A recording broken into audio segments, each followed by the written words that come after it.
একদিন এক শেয়াল প্রাণ ভয়ে পালিয়ে এক কাঠুরিয়ার কাছে এলো। তাকে সে বলল, ভাই, আমার না বড় বিপদ। গ্রামবাসীরা আমার পিছনে তাড়া করে আসছে। দয়া করে তুমি আমাকে একটু আশ্রয় দাও, তাহলে এই যাত্রা প্রাণটা বাঁচে। শেয়ালের কথা শুনে কাঠুরিয়া শেয়ালকে তার কুঁড়েঘরে নিয়ে লুকিয়ে রাখল।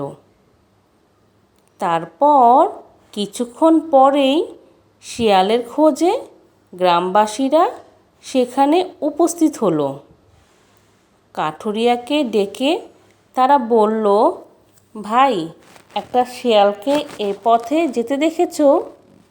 পাজিটা আমাদের হাঁস মুরগি খেয়ে শেষ করেছে। কাঠুরিয়া বলল, না, এ পাশ দিয়ে কোনো শেয়াল যায়নি।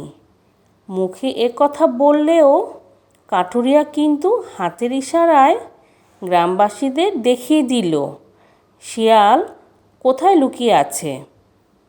গ্রামবাসীরা কাঠুরিয়ার ইঙ্গিত কিছুই বুঝতে পারল না। তারা মুখের কথা বিশ্বাস করে সেখান থেকে চলে গেল। বিপদ কেটে গেলে শেয়াল কুঁড়েঘর থেকে বেরিয়ে বনের দিকে চলল।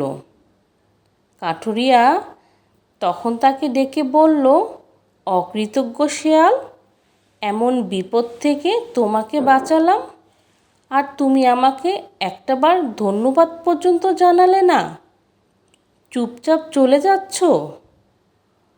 ঘুরে দাঁড়িয়ে শেয়াল বলল, আমি অকৃতজ্ঞ নই ভাই। তোমার কাজে আর কথায় যদি মিল থাকতো তবে তোমাকে আমি অবশ্যই ধন্যবাদ জানাতাম।